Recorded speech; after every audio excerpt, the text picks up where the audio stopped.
মিয়ানমারের বাংলাদেশ সীমান্তবর্তী মন্ডু শহর দখলের দাবি করেছে দেশটির সশস্ত্র বিদ্রোহী গোষ্ঠী আরাকান আর্মি।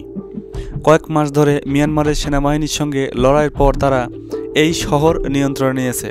এর ফলে বাংলাদেশ মিয়ানমার সীমান্তের প্রায় 270 কিলোমিটার এলাকাই আরাকান আর্মির দখলে চলে গেছে। মিয়ানমারের সংবাদ মাধ্যম ইরাবতীর এক প্রতিবেদনে এ তথ্য জানানো হয়েছে। ইরাবতীর প্রতিবেদনে বলা হয়েছে, মন্ডু শহর দখল করেছে আরাকান আর্মি।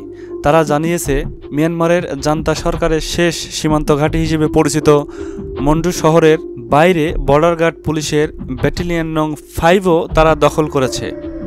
কয়েক মাসের তীব্র লড়াইয়ের পর তারা এই ঘাঁটিটি দখল করতে সক্ষম হয়েছে। এর আগে আরাকান আর্মি জানিয়েছে, মিয়ানমার জান্তা সরকারের সৈন্যরা ঘাঁটি ছেড়ে পালানোর সময় তারা তাদের উপর আক্রমণ চালিয়েছে। বিদ্রোহী গোষ্ঠীটি আরও দাবি করেছে, তারা জান্তার সঙ্গে সহযোগিতাকারী Arakan Rohingya Salvation Army ARSA এবং রোহিঙ্গা সলিডারিটি অর্গানাইজেশনের উপরও আক্রমণ চালিয়েছে। মংডুর যুদ্ধে প্রায় 80 জন রোহিঙ্গা বিদ্রোহী এবং সরকারি সৈন্যদের আটক করেছে আরাকান আর্মি।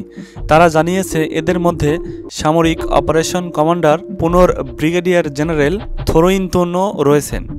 আরাকান আর্মি আরও জানিয়েছে, মন্ডু শহরের দখল নিতে তাদের প্রায় 6 মাস সময় লেগেছে। বিদ্রোহী গোষ্ঠীটি তাদের মিয়ানমারের সীমান্তবর্তী 3টি শহর রাখাইন প্রদেশের মন্ডুর, বুথিডাং এবং চীন প্রদেশের পালেতোয়া এর সম্পূর্ণ নিয়ন্ত্রণ দাবি করেছে।